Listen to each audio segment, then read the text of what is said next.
asks Fiona Grudge, who couldn't care less about being beautiful. My mum reckons if the drought goes on much longer, we might have to sell our farm, says Dustin Brayshaw. Mine said that too. Mine too. We just sold our place, says Ben Nguyen quietly. We're moving to the city to live with my auntie and uncle. I don't really want to go. Everyone feels bad for Ben, including Annie, who is in the back row tightening a loose screw on the chair in front of her. Fixing things is Annie's hidden talent. If something is wrong, she wants to make it right. But some problems are so tricky that it's not clear how to solve them, or they're so large that the solution doesn't fit in her tool belt. Like the drought, for example.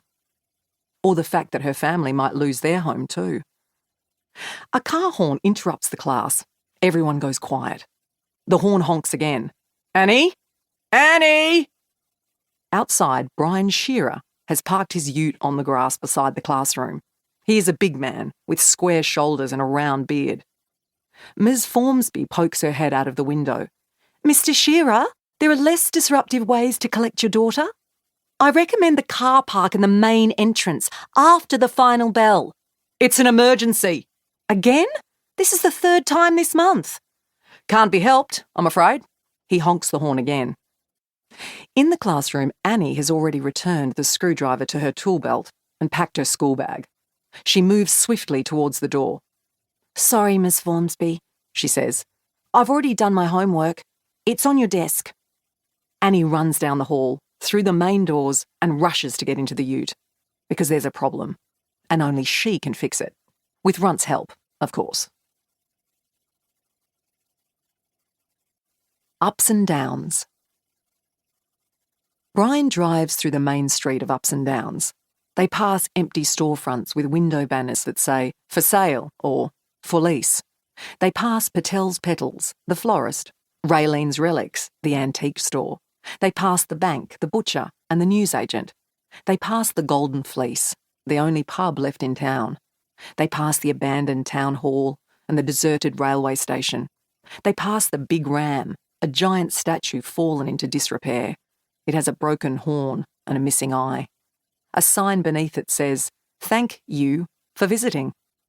But nobody visits anymore. For more than 100 years, Upson Downs was busy and thriving, home to thousands of people and thousands more sheep. Upson Downs was famous for producing the finest wool in the world. The luxurious fleece was praised by Parisian designers and prized by tailors on London's Savile Row. The vast plains and valleys were kept green by the deep rivers and creeks that ran through it. It was a beautiful, vibrant place full of wildlife and wildflowers. There were restaurants and festivals and dance halls and sporting clubs. There were stockyards and bake sales and charity events. People poured in from all across the country, and Upson Downs welcomed them all. Then everything was ruined by one man. Brian's rickety ute rattles along a single-lane road. Around them are brown paddocks with tufts of dry grass. Sorry to come and grab you early again, Brian says. It's okay. Hope I didn't interrupt anything too interesting. We were learning about storms. Oh yeah? Could do with a few of those. You know, your grandpa Wally studied them too at one point. I remember him talking about a harebrained scheme to make his own rain clouds. Annie turns to look at him, interested. Really? Yeah, it was all about attracting lightning. Something about electrical currents positively charging water droplets to make them heavier. I couldn't make any sense of it. He was a deep thinker, as you know. Had a lot of wild ideas. Did he write it down? Not sure. I wouldn't pay it much attention though, mate, says Brian. It's too late. Annie is intrigued. Brian pulls up outside the Shearer's old timber farmhouse, bringing a cloud of dust behind him.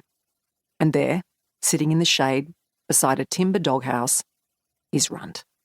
Runt is 3 years old, and short for his age. He has brown fur and brown eyes. Annie doesn't know what breed he is. Maybe Kelpie, maybe Heeler, maybe Shepherd, maybe Terrier. Maybe all of them, maybe none of them. Annie doesn't really care.